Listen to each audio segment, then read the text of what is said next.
vient dans une maison comme celle-là, dans cette ville-là, dans ce théâtre très particulier, dans cette ville si singulière où il y a vraiment des communautés différentes, il y a vraiment un paysage humain extrêmement émaillé, divers. C'est vrai que ce soit consciemment et inconsciemment, mon cœur est allé vers des thématiques qui parlent très ouvertes. Vous posez une question qui est au fond une question culturelle. Et moi, je ne me la pose pas en ces termes-là, en fait. Je me pose toujours des questions artistiques. C'est-à-dire être au plus près de soi, dans une absolue sincérité artistique.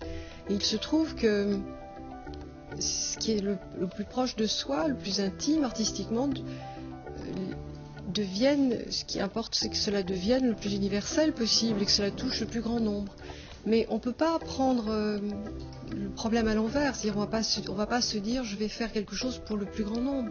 Au fond, quand on est dans une démarche artistique, on est au plus près de soi, de ses préoccupations, de quelque chose qui est brûlant, qui est intime et qu'il faut avoir à dire, qu'il faut dire.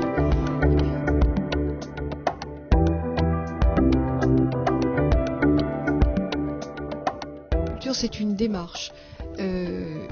Le théâtre, c'est un art.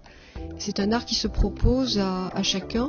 C'est vrai que, bon, je repense, quand j'entends votre question, je pense immédiatement à Antoine Vitesse, que j'ai bien connu, qui disait l'élitisme pour tous. Mais c'est exactement ça, c'est-à-dire qu'on doit ouvrir les portes du théâtre.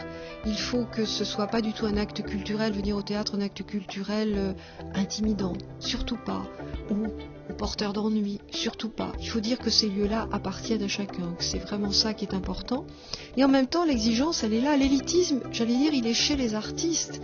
Il n'est pas dans le recrutement du public. Mais bien sûr que quand vous pratiquez un art, vous êtes forcément dans l'extrême exigence. Donc c'est l'élite des artistes qu'il faut défendre. Et le public, lui, il est face à ce qu'il y a de plus beau, ou de plus exigeant, ou de plus étonnant, mais le public doit être absolument le plus ouvert possible. C'est pour ça que dans un théâtre comme La Criée, je pense qu'il faut croiser les publics. C'est pour ça que je défends le mélange des genres. Évidemment que le socle reste le socle théâtral, mais qu'il faut que tous les genres soient représentés, parce que c'est la meilleure façon, non seulement d'inventer un public extrêmement prêt à l'étonnement, extrêmement curieux, mais surtout de brasser, de mêler les publics. Parce que ça, c'est ce qui est le plus important dans la démarche et dans la mission qu'il m'est donnée ici.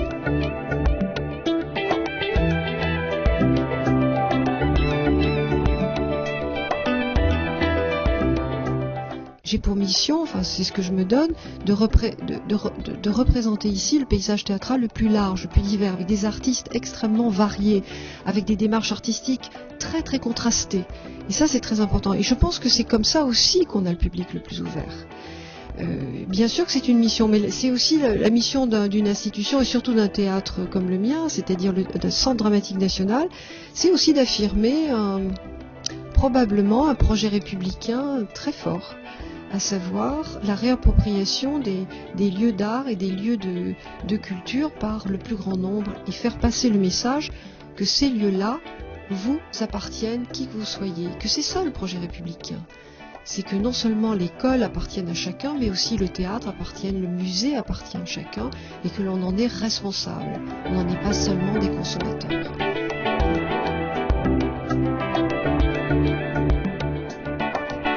Je pense que la capitale européenne à Lille, ça a été déterminant pour cette ville. Ça l'a rendue attractive, intelligente. Elle était déjà très belle, mais mon Dieu, comme elle frémit maintenant depuis. Ça l'a transformée. Et puis l'hypertrophie d'Avignon, oui, on peut dire ça comme ça. On peut dire aussi que c'est beaucoup de propositions. C'est vrai que on peut imaginer qu'Avignon s'adoucisse un peu, s'italianise un peu. Il y a quelque chose d'un peu brutal encore dans la proposition de ce festival. Mais quel privilège quand même. Et puis nous, on va tisser un lien très fort avec Avignon, entre La Criée et Avignon. J'espère que quelque chose va se mettre à exister de très fort, parce qu'on est dans la même région et qu'on a la même ambition de montrer les œuvres théâtrales les plus belles.